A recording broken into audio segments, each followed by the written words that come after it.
US can end in a serious dilemma. Now that the country been run by labor, this pure mayhem, scandal, disorder. With the Labour Party in power, is this a social club in disguise? Or some kind of criminal enterprise? What a menace to society this administration turning out to be. The PM got a so-called advisor, telling people how to get away with murder. This non-stop attack on the treasury with the daddy and mommy, sorry. This Labour bunch shot to the core, lacking integrity, that's for sure. Economy stalled, hard life crippling, we a collective menace, menace to society. It's like it's all cheap and no Indian. It's like lunatics running the asylum without a plan, ideas or structure. It's the people who left to suffer. No pop, no peace, clear unemployment. No money for bills, much less enjoyment. Total advantage, that's we fake under these enemies of the state. Hey, chief, can he get liar? He really a proper plain labor third politician now for sure. Going from door to door in number 4, law and order not a priority. No one in charge of the nation's safety. DAD join the cult and the greedy. We just a menace to society. Government buildings, well them the worst. We infrastructure seem like it costs. Electricity and water up with the moon.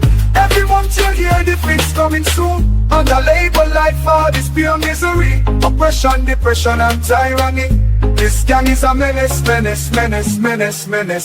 to society. Life in SKN, this ain't no joke. Like the whole country going up in smoke. While Mr. Smiley and 10 money one busy fighting, jockeying for position. Lord have mercy upon all of we. With this menace to society.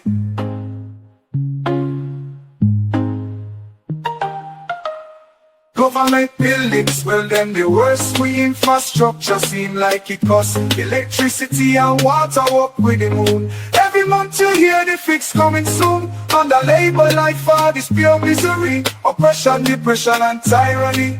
This gang is a menace to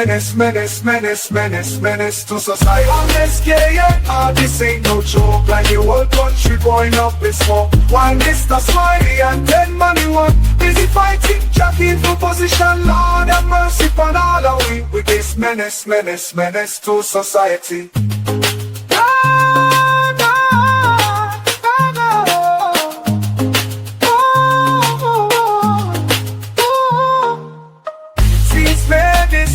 Society, them are enemies of the state. Lord of mercy, under the weight of the lies, they need their other show. They got to go, they got to go.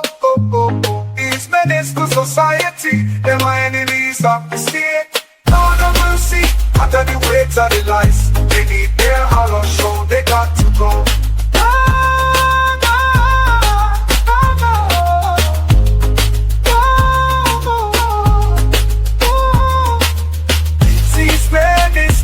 Society, them are enemies of the state. Lord of mercy, under the weight of the lies, they need their honor show. They got to go, oh, they got to go, oh, they got to go, oh, they got to go, oh.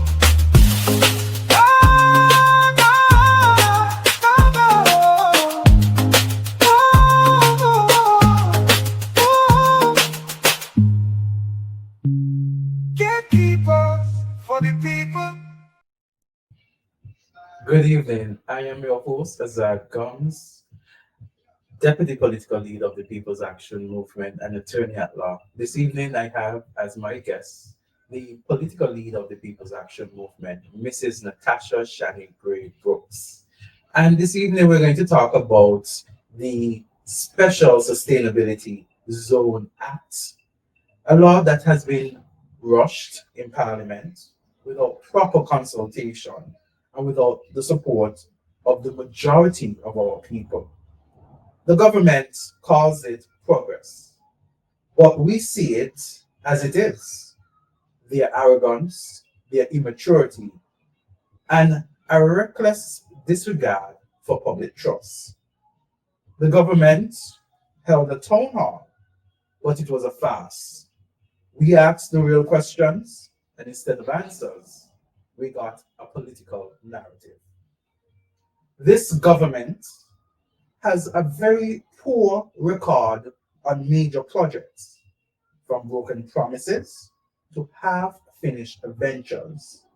And yet, they now want the people to believe that this time will be different. Good evening, political leader. Good evening, Azard, and I want to say good evening to your viewing and listening audience.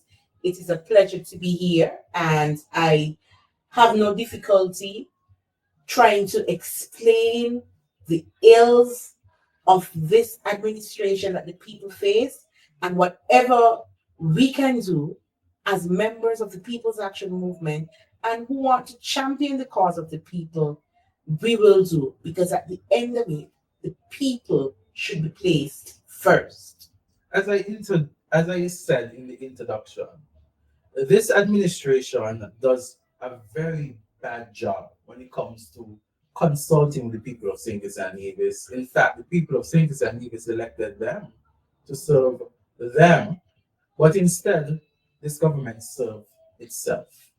We look at the Special State Sustainability Zone Act, the SSZ, and just last week we had a town hall that we attended, hosted by the Prime Minister and the Attorney General.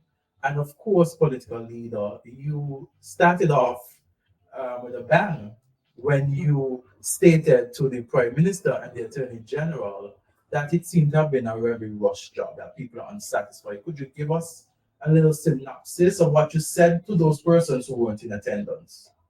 Well, the town hall meeting started, and I guess by the very fact that myself, as well as some other colleagues were there, I could see that they wanted to muzzle us because, we went there respectfully, but it was repeated time and time again. Be respectful and make sure that your questions are at a particular length. But I think I had one aim and one aim only, to get answers for the people.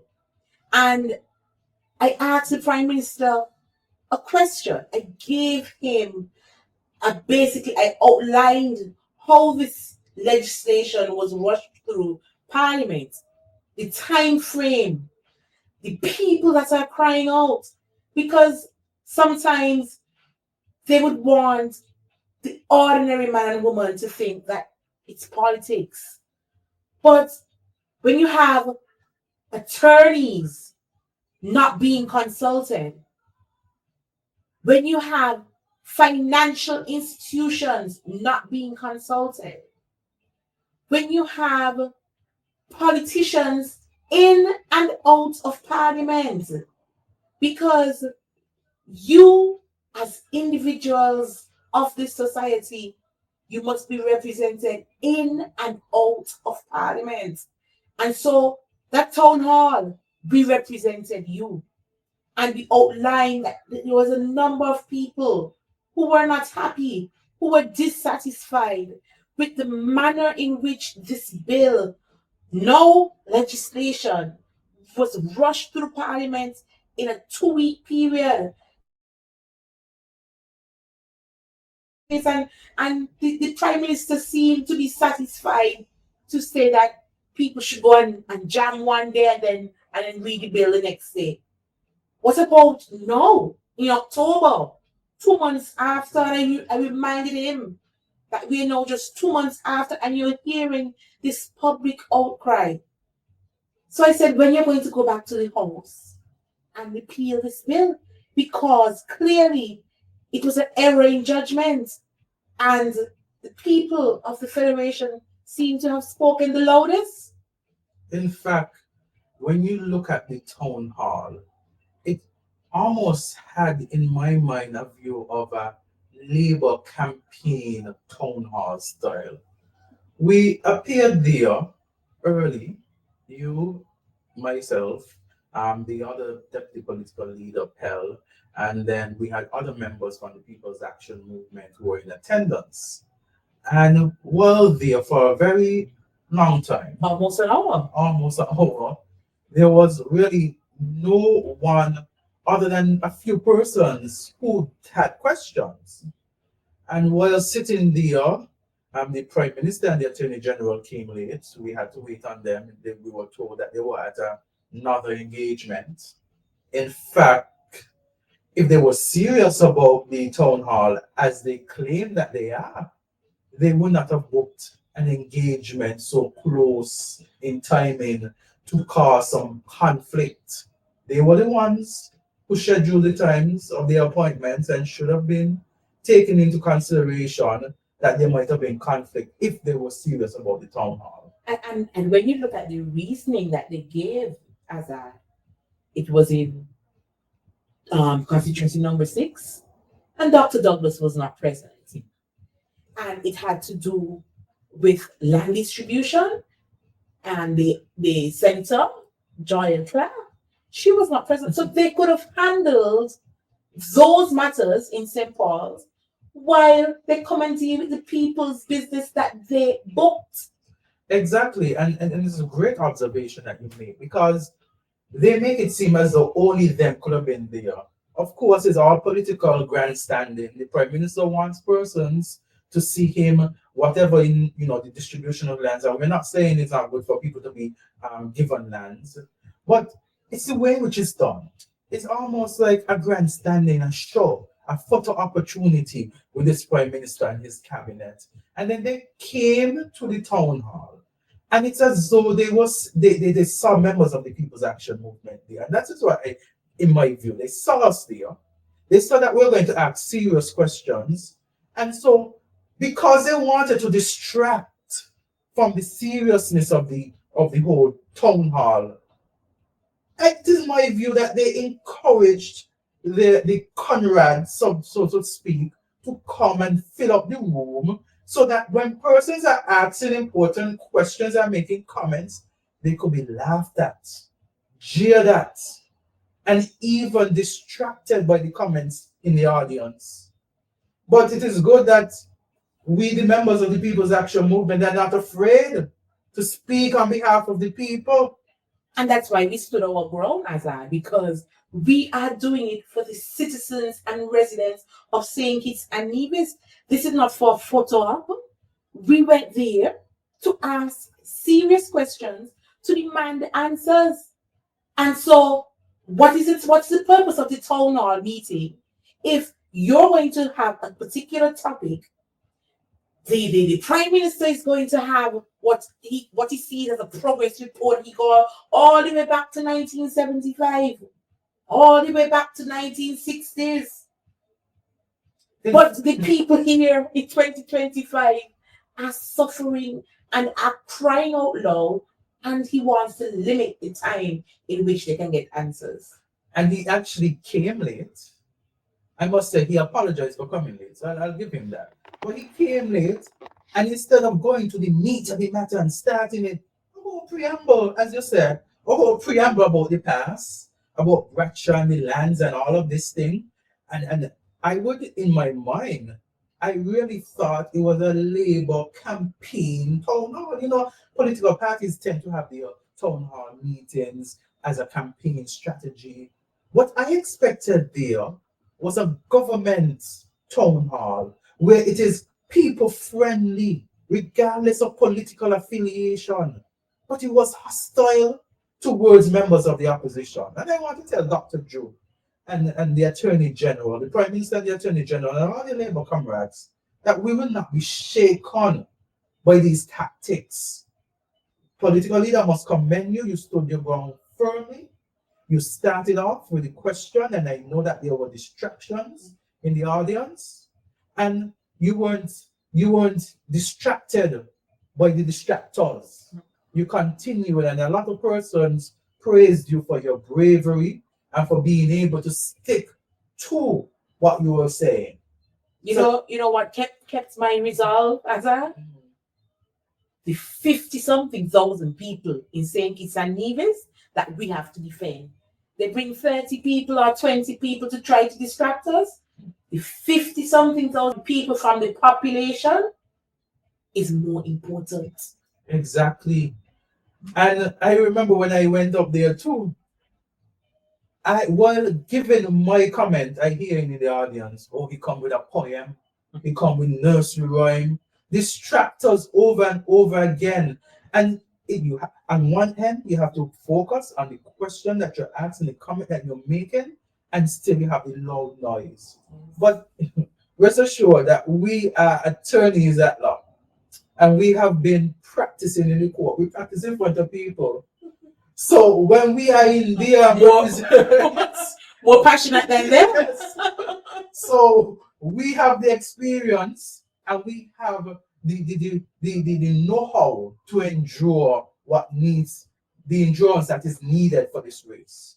And so the town hall, he comes and talks about, oh, he hosts this town hall and it's consultation and people from the opposition could be there, yet he created an environment that even stifled free speech by not even addressing the audience. He could have said to the persons who were jeering and making a mock of things, let us be silent, let us be respectful. I know that some members might be here who support the Labour Party, but at this moment, we want to hear everybody.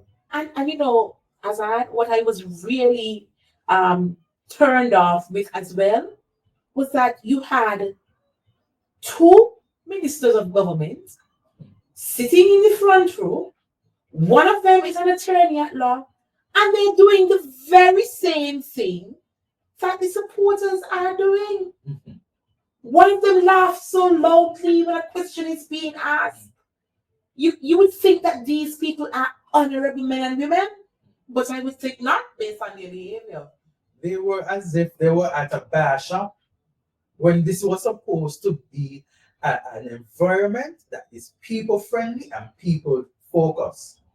In fact, political leader, you spoke and you talked about the lack of consultation with the bar association and the like.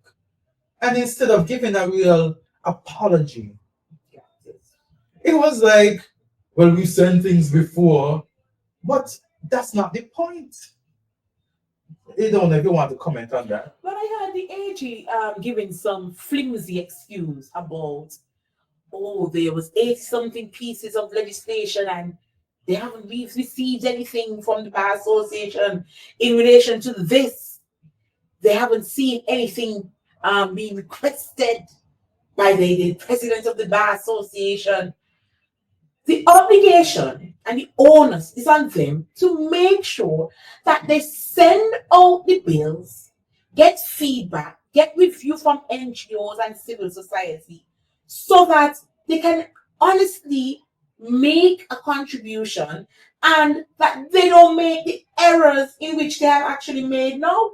Because the Bar Association, okay, it's a profession, and so we could give our contribution. It could be ignored. It could be taken up on board. But compare the other 80 something pieces of legislation that has gone before.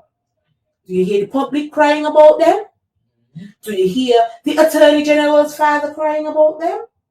Do you hear politicians crying about them? This is the only piece of legislation I have seen since this administration that there is this wide public outcry. And something must be wrong. In fact, what they did last was what they should have done first. They are having town hall meetings about a legislation that has already passed. It is not a consultation that they're having now. It is actually damage control. Based on what you said, persons are dissatisfied. A lot of persons are not pleased with what it is happening. And so as an opportunity for them to pull it back, it's damage control. And so they put on what they want to call a town hall. In fact, they're not listening to any recommendation.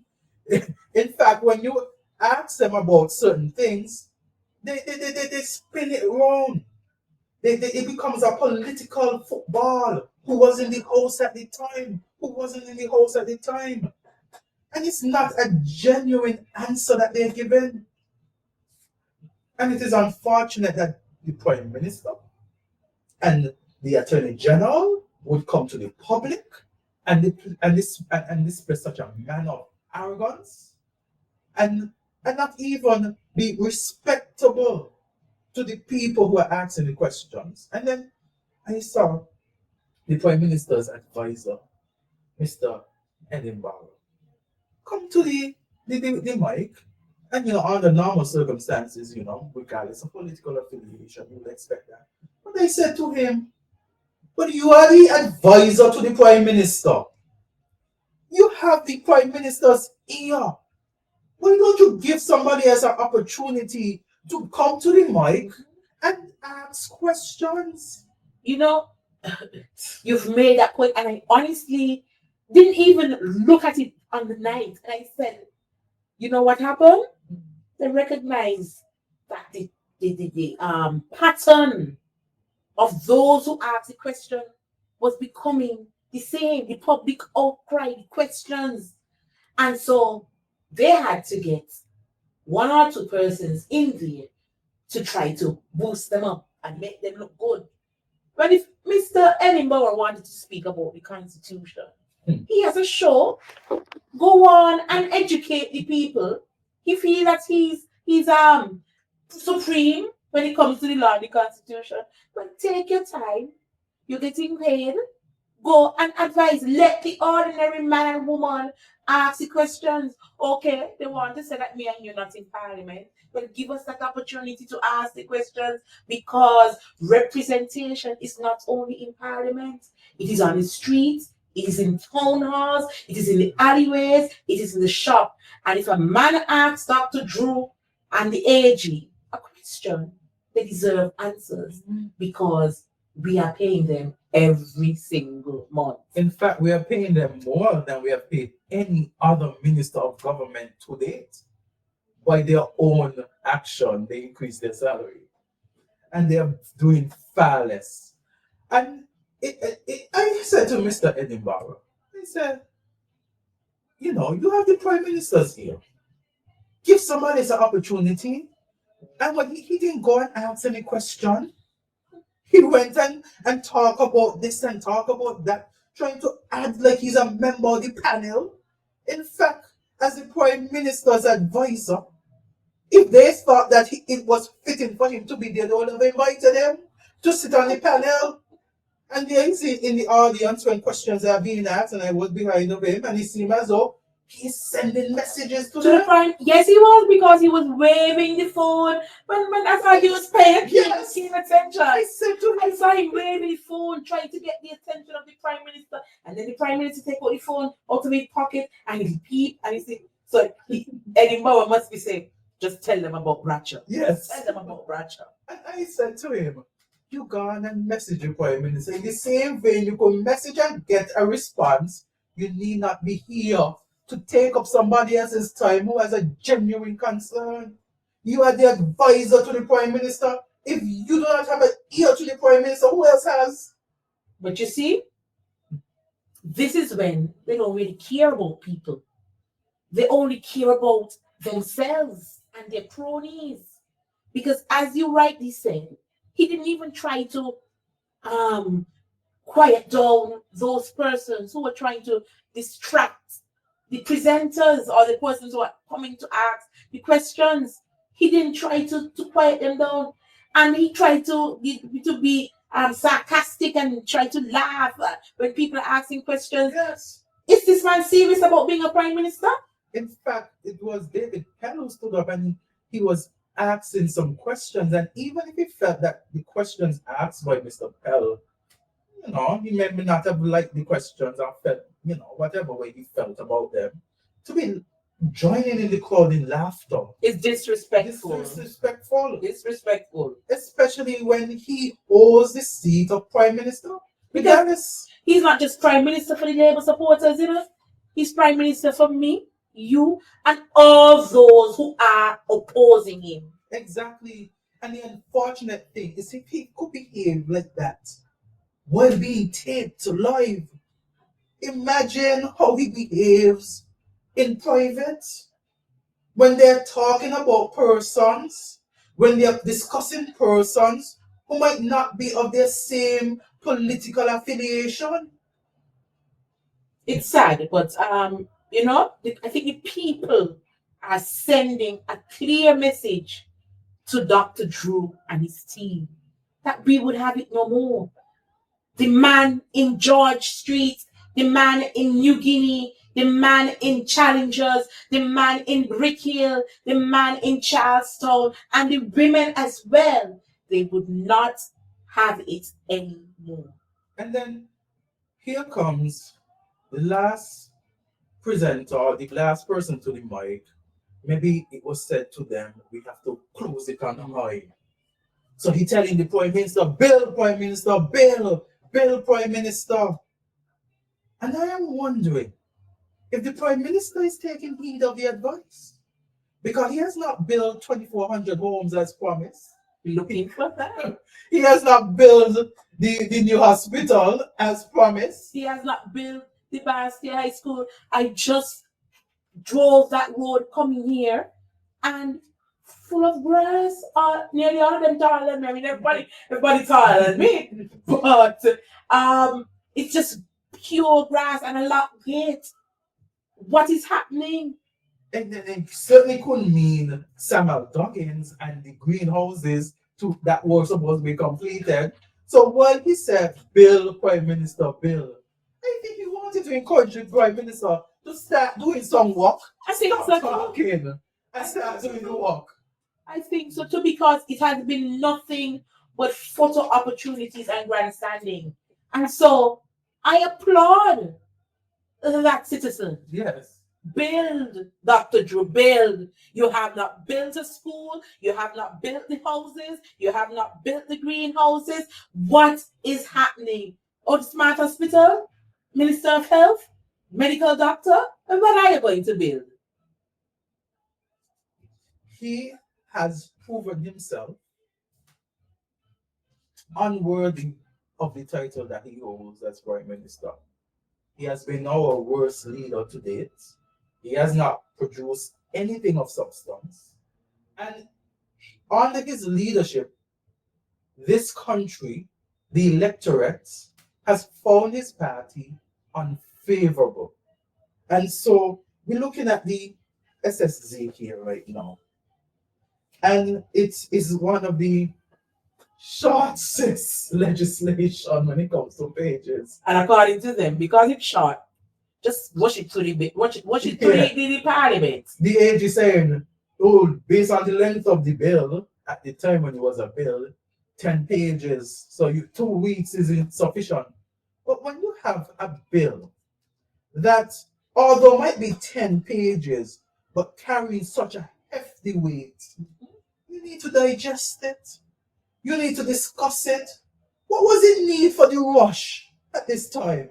Is it that they have already made plans for these zones that they had to rush it? Has agreements already been signed? So they had to rush it? That is the question that one has to ask. Well, I would hope that nothing has been signed as yet, because according to them and according to the legislation, you have to go back to Parliament. There was in Parliament yesterday. I don't know. I haven't listened to the entirety, but anything came back about these special zones? I don't even know if they have taken the recommendations offered. And so when you look at it, so you have part 1, which is the preliminary, sections 1 and 2. It cites the short title and defines the key terms such as development agreement, zone developer, zone governance, the special sustainability zone. It defines zone governance and confirms that developers can administer and amend zone laws and zone bylaws, but such laws must be later ratified by Parliament. If we look at part 2, it talks about the objectives, and it lays out that the Act's policy aims to promote sustainable development, attracting investment, creating long-term jobs, protecting investor interests, and advancing 7 sustainable island state pillars: water, energy, food, industry, settlements, circular economy, and social protection. when you look at part 3 now, it talks about the development agreements, and like at section 4 to 7, section 4 talks about the authority the Prime Minister with cabinet approval may enter development agreements, notwithstanding everything contained in any enactment. It also says Nevis consultation and consent of the Nevis Island administration are required. This grants broad executive discretion. If you look at even in that section 6 talks about other conditions. So the agreements must define timelines, grant exclusive rights to develop the area, set commercial dispute and concession terms. They must also acknowledge 6 matters reserved exclusively to the government. This is the foreign affairs, the defense, the citizenship, the election, superior court jurisdiction, and other constitutional functions. Section 7 talks about the ratification and declaration. If you look at part 4, which is section 8, it talks about the concessions and the exemptions. And part 5, which is miscellaneous, sections 9 and 10. Section 9 talks about the independent oversight bodies. Section 10 talks about the application in Nevis. So having gone through this, you see that the bill, even though it's short, it's given the government, the executive, wide discretion. So it's basically the government, the executive could agree with the developers. What are these zones, these laws, and so forth? It's creating a semi-exclusive enclave or inclusive enclave in wherever it is. And you know, what you just mentioned before, Azard, about giving the government. You know, they like to say the government's not selling any land. This private land. This has nothing to do with government. But this whole act has everything to do with government. Exactly. This whole act says what the government can and cannot do. This whole act says what the Prime Minister can and cannot do. This says what cabinet can and cannot do, or may not do. So how are you now trying to exclude yourself when you presented this bill in the Parliament to give yourself these powers? Exactly. And they like to say, because they like to give out things and say, oh, the act only sets framework. It doesn't create zones. And that's half true. The act gives the Prime Minister the power to create zones by contract, notwithstanding any other law. It also, so power exists just without public consultation or guaranteed oversight. So they like to say, well, but the act is giving the Prime Minister the power to create these zones by contract, whatever development contract they have. The act is supporting that development contract to give it teeth. And that is what the Prime Minister doesn't want to explain properly to the people of St. Kitts and Nevis. And because of what they did at that town hall, one of the questions I really wanted to get to, but there are going to be other opportunities, whether through town hall, through media, through social media, through radio stations, through open letters, through demonstration, because I want to ask a little bit more about this oversight committee, the oversight body. No, I don't know. There are a number of excitements being created. So I wonder if this oversight body has already been established. And even as you said that, and I posed the question to the Attorney General and said that there should not be that the government may, put an oversight body. Something of this magnitude requires an oversight body. And his answer was like, well, there might be an oversight body necessary for this, and then you need an oversight body necessary for that, and an oversight body may be necessary, and you might have multiple oversight bodies. But isn't that the point? To have multiple checks and balances? It appears to me that the Attorney General and the government of St. and Nevis fear checks and balances, and so want it at their discretion. And when it is, and I said it there, and I say it again, when it's me, it's discretionary. Yes. And so checks and balances may not exist at all. And that means that they could just sit down in a little cozy corner today and say, well, Tom Brown wants this zone. Okay, that's all right. We can do this. And so there's no oversight body because there's no must. And then even if one was established, how would we know? And who chooses who goes on these oversight bodies? And that's the thing, the legislation is silent as the construction or the composition of this oversight body. As you said rightfully, who goes on the oversight body? How are these persons selected? What is their protection if they see something that is not right and they want to decline something? Because sometimes that these people are selected by the powers that be. And if you look at it as a statutory board, you get your instrument to sit. The instrument says, at the pleasure of the minister. And so if it is that this government wants to put an oversight committee at their pleasure, it will be a grave error. This oversight committee, as I said to the Attorney General, should be independent of the executive. Mm-hmm. It should have clear timelines. They should have powers that they could. And this committee should not only report to the National Assembly, but report to the people of St. Kitts and Nevis. That is true. And they must really be independent of any political influence. Because you are seeing and you're hearing the outcry, the public backlash. They might want to downplay it and call it politics. But there was a young man who came there and he asked some very pertinent and intelligent questions. He said he's from Nevis and he's from St. Kitts. So that means he has the interest of our federation at heart. And I don't think he left that town hall with the answers that he was deserving of. Because, and you see, that is what happened when you put the cat before the horse. Because had they done what they did on Thursday, consult before rushing to Parliament, I still don't understand what was so urgent. Why couldn't, okay, you're having consultation.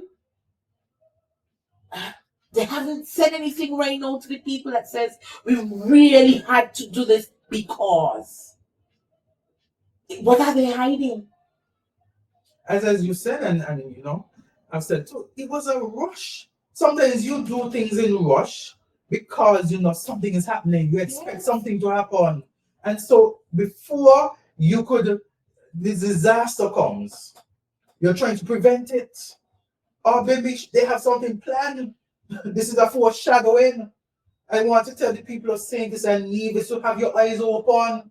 Do not trust Dr. Drew and this administration. Have your eyes open. The fact that they are rushing this, they have rushed this legislation because they have already passed it in such a quick time, that has such sweeping powers, that has such wide discretion. There's more than meets the eye.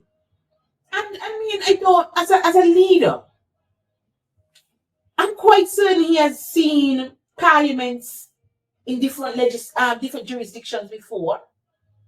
He has heard of legislation being repealed before.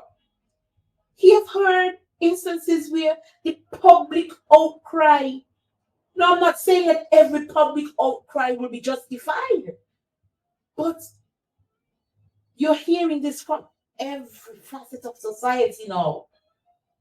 People are concerned.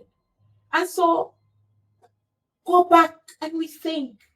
Not because I say so, not because Azard says so, but go back and say, okay, let me forget Let me forget Azard and you call me Natasha, you call me Shani, you call me whatever you want. Let me forget what they say. I'm going to even forget that they came to this town hall. But what about the social media outcry by different persons? What about the people on the streets who are speaking? Well, I would think I respect my seniors and I rely on my seniors heavily for their advice, their guidance. Yes. And when you hear a breakdown by a King's Council, I'm not saying that they would always be correct, but I'm saying if I was working with that Queen's Council or King's Council, previously, and I relied heavily on that King's Council for advice, and now that I am in a different atmosphere, King's Council is saying something totally different to what I'm saying. And not only that, when King's Counsel is your father and one who will be guiding you through the process as a young attorney when you were a young attorney, to come out, because it's not, I think King's Counsel will have to consider a lot of things before even speaking. Yes. And you could see that because it is being broken down, and there's going to be further, we're going to analyze the different sections for people because a lot of people still don't understand what is happening. And I saw persons who were there at the town hall, they have questions that they want answered, but they're relying on me and you. But maybe that they even the question they were, and it's going to have some teeth when Tom Brown, who's not aligned, or even if he's aligned, he's on your side, comes and says, "But Mr. Prime Minister, explain this." Then you won't be thinking, "Oh, it's politics." So everybody is crying just because they want to cry, just because they want the Prime Minister to feel bad. I don't think so. I don't think this is anything to do with how the Prime Minister feels. I think this is about the sovereignty of our nation. This is about the protection of our people. This is about property rights. And I think that the legislators have to be more responsible and we have to hold them accountable when they are not. Precisely. And, they like to use languages, and one of the things that the government, because they put out this little pamphlet, and one of the things that they like to say is that the process will be transparent and aligned with the sustainable island state agenda. But if they were truly transparent, oversight won't be optional. Section 9 says that the Prime Minister may establish oversight committees. May, not shall. That means they could skip oversight whenever it's convenient to them. So okay. Let me try to break it down from an ordinary man and woman perspective. So you're saying if I'm going to be saying it's in December, the Carnival Committee may put up a guardrail. So if I get tired, I can put my hand on the guardrail. But if it is, they decide they don't feel like putting up a guardrail and I get tired, I have no protection. Mm-hmm. So basically, there's no protection in relation to this oversight body because it is just at somebody's discretion whether they feel like it or not. Or who they like, or who they prefer. Maybe at a particular time, it might be a developer and they might say, well, they want this particular project done, and so we're going to turn a blind eye to certain things and allow it to go through because we're not going to do the oversight. I think that particular section, as small as it may seem, the public needs to know about this supposed guardrail. Yes. Another thing they like to say, because they put out in the give a little thing, a little blue paper, And they like to say the act doesn't create a separate government or state. Well, that is true. It doesn't create a separate government or state. But in practice, a developer running land use, services, and concessions act like a government inside a zone. And so even though we know the terminology might not be the powers that they're giving to the developer under that legislation might as well. So yes, when it's a state within a state is yes, it might be true. We are creating a different country, but in practice, what we are doing or what the government is doing is giving wide powers of regulation to developers. So in a sense, that is what council is saying. Because in practice, if you have a zone and you have contracted with the government, these are the rules and it's supported by legislation. Well, what you got? You see, I'm looking at, might not be the best analogy, but it could relate. You can relate. You say, okay, Natasha has a husband, so she's married. She's his wife. But Azard is in a relationship with Jean. Azard is not married, but Azard does all that Natasha and her husband does. They live together in the same house. They pay their bills. They have children together. That's all kind of common life. Yes. But so Azard treats Jean like his wife, but she's not really his wife. Yeah, that's a good idea. Yes. Okay, we will break it down because I think we need to let people who are not really into the lawmaking thing, we need to break it down in the easiest possible way for them so that they can say, oh, okay, I understand now. Mm-hmm. Because, as they rightly said, government is not selling private lands.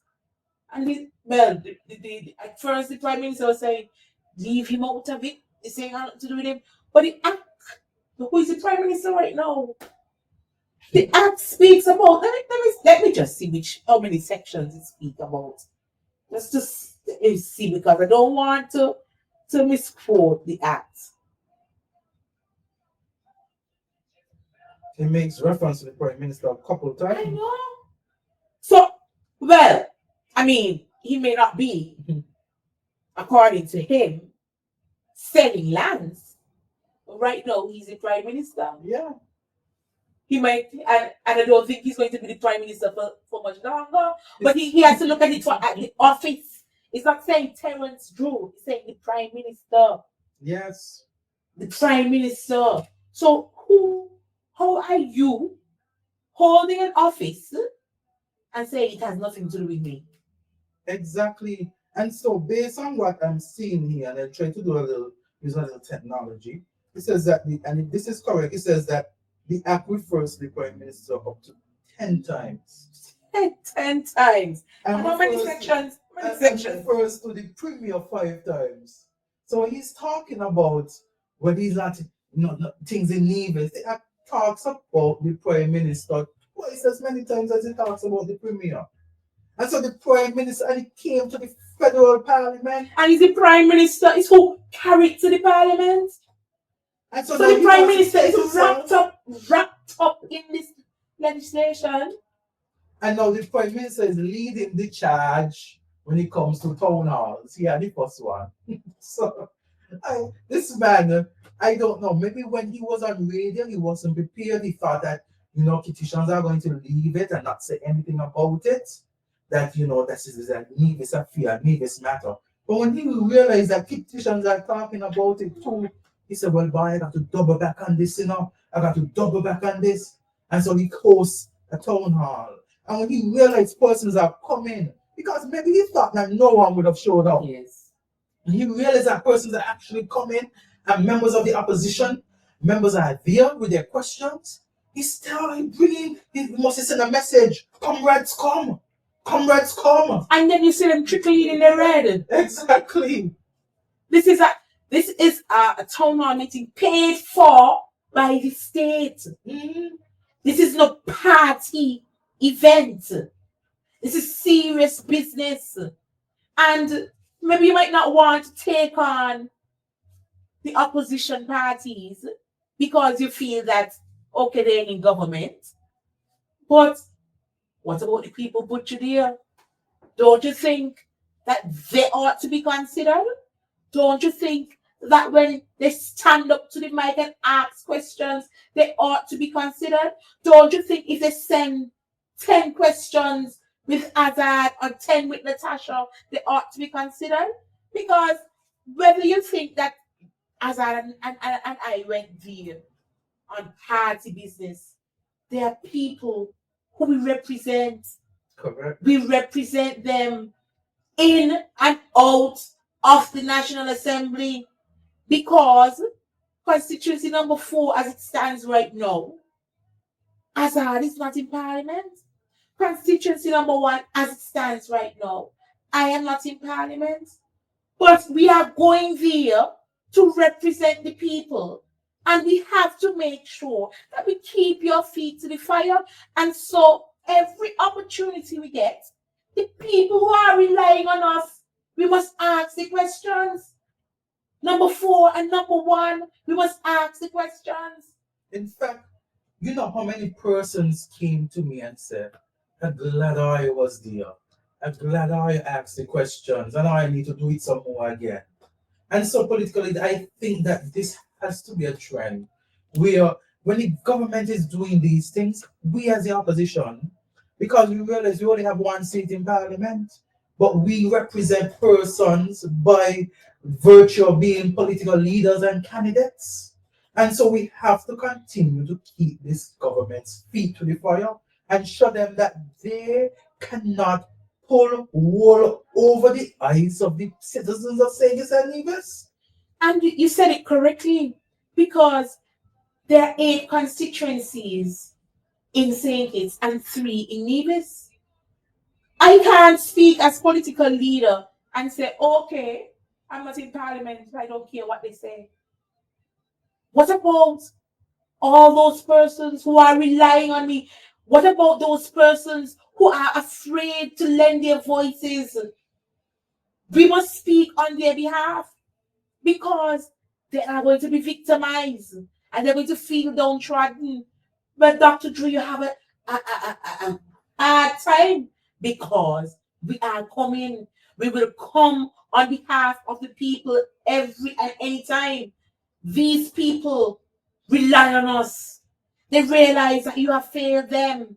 They realize that the number of people that you have in your administration are not interested in what they are about.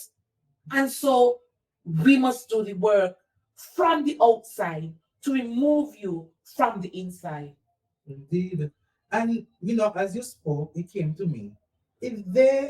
We are attorneys. We are used to, speaking on behalf of persons. We have been in the politics, we have been on the platforms. If they could be so hostile to us, imagine the average person who might be asking a question who works under them. Imagine the victimization that they would face when the crowd looks at them, the Labour crowd or the supporters in there and say, well, we're going to ask the Prime Minister that question and you don't work for government. I could just imagine the rhetoric. And when they go on their jobs, them receiving a letter or they receive a notice to come to a meeting, to be chastised. Imagine we work for ourselves and so we are independent. But imagine those people, and look how they treated us. Imagine those people, if they are working under them, the fear that those people have of a prime minister who would watch others criticize, jeer, and make fun of persons who have genuine concerns. That is not a prime minister for all the people of St. Kitts and Nevis. That's a prime minister for some the people of St. Nevis. And that is why we are saying when the election is called, we got to get rid of them. We can't allow them to be back in parliament again, stifling the people, stifling democracy. It is a farce. So they say that they're democratic and opposition members could be here. But if you are truly democratic, as you say, and you welcome free speech, then the environment should be equally as welcoming as you claim you are. Not having persons there to stifle the free speech that you say and claim you promote. That is not a prime minister for her. That is a prime minister for some. Well, I have a commitment to our people, and my actions will show nothing less. This is not about political games for me. He tried that at the town hall. Answer my question with a political answer. Instead, he answered it with what's supposed to be the truth. And I said to him, be the leader that the people deserve. Be the leader that the people want to see in you. And I thought when he said that, his answer would have shown true leadership and accountability. But instead of that, he wanted to deflect. He wanted to speak about what happened and what did not happen in Parliament. That's a smoke screen. If deflection were a person, that was true. Who will be right there? Yeah. But you know, the more I read the legislation, small as it may be, I see that there are some errors. It is flawed. And regardless of who voted for it or who remains silent, we must prioritize the concerns for the people, the concerns of the people. We are not going to allow any smoke screen to mammogai us. We are not going to allow no political games by Dr. Drew to silence us. Because when you hear your constituent in Conyers, what you're going to tell her or him, oh, I was not there, so I can't answer. You have a responsibility, not because you're not elected. You have a responsibility, I have a responsibility to make sure that we do what is in the best interest of the people. It might not be popular for some, but once we stand on the right side of the people, we will be rewarded. Because when we see the smiles on people's face, when we see the glimmer of hope, when we see people rejoicing because they recognize they have an opportunity to do better and advance, that is satisfying and rewarding for us. And so we're not going to let anybody try to pull the wool over our eyes. We are not going to let any smoke screens try to blind us. We are committed. It's simple, like simple. Yes. Committed. And so when you see me doing something and you see Azard doing something or saying something, it is not for me and him. It is not no personal gain. It is not for no photo opportunity. It's not no brand standing. This is because we have people relying on us. We have people wanting to see better for this nation. And we will do nothing less. Mm-hmm. So as we conclude this evening, I want to say, political leader, thank you for coming. Thank you for being a part of the program this evening. The SSZ is something that I think is going to be in the news for some time. Yes. Persons are dissatisfied, and you hear it on various talk shows, various media groups, various media across St. Kitts and Nevis. People are talking about the SSZ. They have a dissatisfaction for how what was drafted and how it was passed. And you know, when we look at it, it's like there's, and then just to reinforce, there's optional oversight. And this means optional accountability. The law doesn't create zones, it creates unchecked power. And you can call it transparency when the public never saw the agreements. So as we continue to talk about the SSZ, as the people continue to talk about the SSZ, the People's Action Movement, we'll continue to speak out. I want to say thank you. It has been a pleasure. I will do anything for and on behalf of the people of St. Kitts and Nevis. So we conclude this edition of Unfiltered. Join us next week for another episode. I am your host, Azard Gumbs. Lord, SKN in a serious dilemma. But that the country been run by labor. This pure mayhem, scandal, disorder. With this labor party in power. Is this a social club in disguise? Or some kind of criminal enterprise? What a menace to society. This administration turning out to be the PM, not a so-called advisor, telling people how to get away with murder. This non-stop attack on the treasury with paper daddy and money, sorry. This labor bunch shot to the core, lacking integrity, that's for sure. Economists down hard, life crippling. We a collective menace to society. It's like it's all cheap and no Indian.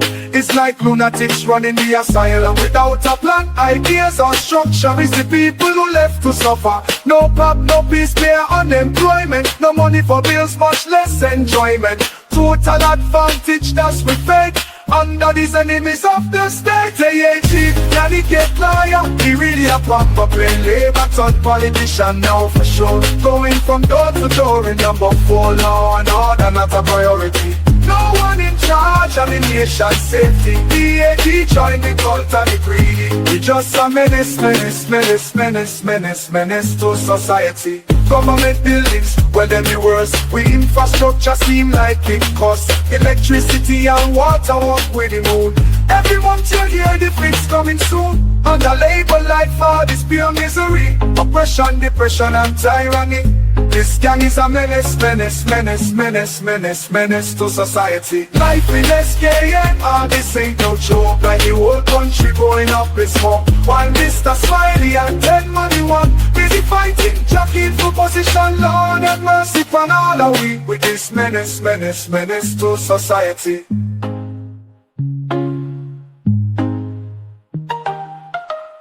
Government buildings, well then the worst. We infrastructure seem like it costs. Electricity and water walk with the moon. Every month you hear the fix coming soon. Under labor life for this pure misery. Oppression, depression and tyranny. This gang is a menace to society. On SKN, this ain't no joke. Like the whole country going up in smoke. While Mr. Smiley and 10 money one busy fighting, jockeying for position. Lord have mercy upon all of we. With this menace to society.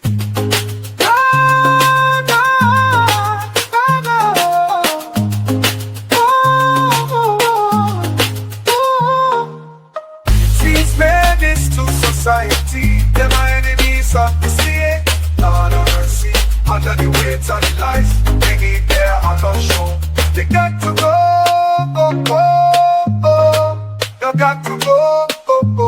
These menace to society, them are enemies of the state. Lord of mercy, under the weight of the lies, they need their heart on show. They got to go.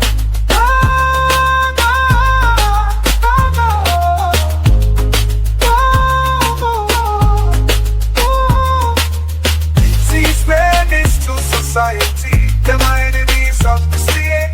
Lord of mercy, under the weight of the lies, they need their honor show. They got to go, oh, they got to go, oh, got to go, oh.